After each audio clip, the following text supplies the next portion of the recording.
سنو نبی پاک صلی اللہ تعالی علیہ وسلم نے ارشاد فرمایا شرک کے بعد جو سب سے بڑا گناہ ہے وہ بدکاری ہے، بے حیائی ہے۔ اور نبی پاک علیہ السلام نے فرمایا کچھ عورتیں ایسی ہیں جو لباس پہن کے بھی ننگی ہیں۔ فرمایا یہ وہ عورتیں ہیں جنہیں اللہ تبارک و تعالی جنت کی ہوا بھی عطا نہیں کرے گا، خوشبو تک نہیں ملے گی۔ ان کو یہ سمجھائیں۔ یہ آج کل بڑا عروج ہے شادیوں کا، خواتین مہربانی کریں، اپنے اوپر رحم کھائیں، تھوڑا سا نا پردے کا اہتمام ہو۔ میں کوئی تنقید نہیں کرتا، طنز نہیں کرتا، چونکہ ہماری بہنیں مائیں بیٹیاں ہوتی ہیں، ہم نہیں انہیں سمجھانا ہے۔ ان کو ذرا سمجھائیں، ان کو یہ بتائیں کہ قیمتی چیزیں جو ہوتی ہیں وہ پردوں میں ہوتی ہیں۔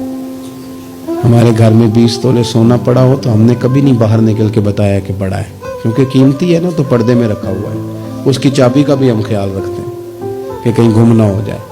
اسی طرح ہر کتاب کو غلاف نہیں چڑھتا، صرف قرآن پاک کو چڑھتا ہے۔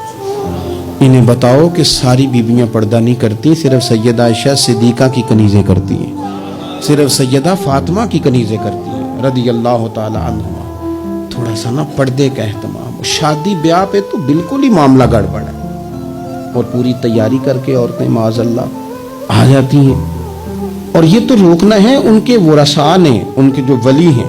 عورت نے جو بناؤ سنگار کرنا ہے وہ تو گھر میں اپنے خامد کو دکھانے کو کرنا ہے، تو وہ گھر میں کرے جب اس کو ضرورت ہو۔ لیکن اس طرح سے لے کر کے اس کو بیاہ میں جانا، شادی میں جانا، مہندی کی تقریب میں جانا، یہ نہ عقلاً ٹھیک ہے، نہ نقلاً ٹھیک ہے، نہ تہذیب کے طور پر ٹھیک ہے، نہ سوسائٹی میں مہذب لوگ اس طرح کا کوئی کام کرتے ہیں۔